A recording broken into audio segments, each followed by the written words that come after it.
3 months ago, I shared my property outlook for 2023, and so far, I've been 100% correct with my analysis. I said the rates would stabilize soon around 4%, and that we would see capital growth in South Australia and West Australia. Our clients who purchased in those two states have had anywhere between 5 and 13% capital growth. In my previous outlook video, I referenced the boom and bust report and its outlook if rates stabilize at 4%, and so far this is playing out to be the case. If rates stabilize around the 4%, which is likely going to happen in scenarios 1 and 2, we are going to see an increase in property prices. Since then, more data have come to light, and I wanted to update you on my outlook for 23-24, so I hope you enjoy this video. If you receive any value from today's video, share some love and subscribe to my channel.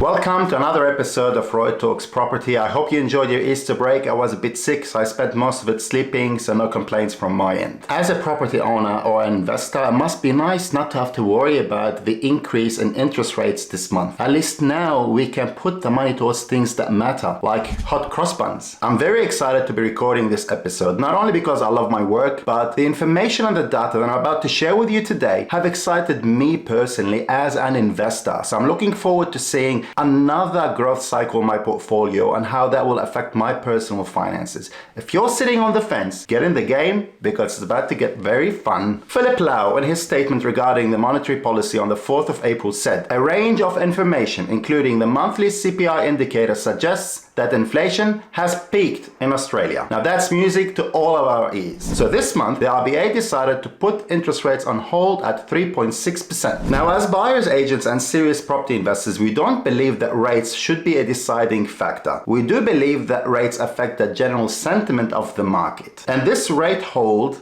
while it may not last, indicates that rates are close to peaking and buyers are factoring in that reality. CoreLogic recorded a 0.6% increase in national home value, led by Sydney, which saw a 1.4% increase, the first increase since April 2022. This kind of increase happened before the rates were paused. It's a clear indication of market confidence, and most importantly, buyers have adjusted to higher interest rates. This increase is attributed to three main factors: low stock on the market, extremely tight rental market, and population growth. I've been in the real estate industry for over a decade now, and housing supply shortage sounds like a broken record to me. Supply shortage has become so bad that it's making the RBA's job even harder. On April 5th, speaking to the National Press Club, Dr. Lau warned that we're not building enough properties and that rent is a major contributor to inflation. There is no solution in sight, and Dr. Lau followed that up and said that the fairly modest adjustment to the demand meant that housing market could remain out of balance for years to come. If you're not in the market, that's bad news for you, and if you're an investor, things are going to get better for you. The federal government, due to skill shortage, have increased the migration cap, and we are looking at 650,000 migrants coming into the country over the next 18 months. Where will all these people live?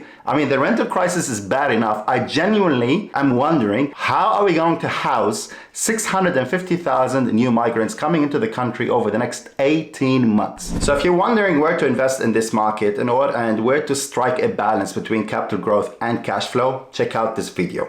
If you're still sitting on the fence, let me recap why you should consider investing in 2023. So we're looking at a housing supply shortage that seems to get worse every single year, a rental crisis and ultra low vacancy rates, the return of international students, consumer confidence returning as interest rates peak, and 650,000 beautiful immigrants coming into our country. They're hungry, motivated, and more than likely cashed up immigrants looking to build themselves the sweet Aussie dream. So get in the game and get in fast. Thank you so much for watching. I thoroughly enjoyed recording this video and the information that I dug up. If this video was beneficial for you, share some love and hit the like button. Stay safe, and I'll talk to you again soon.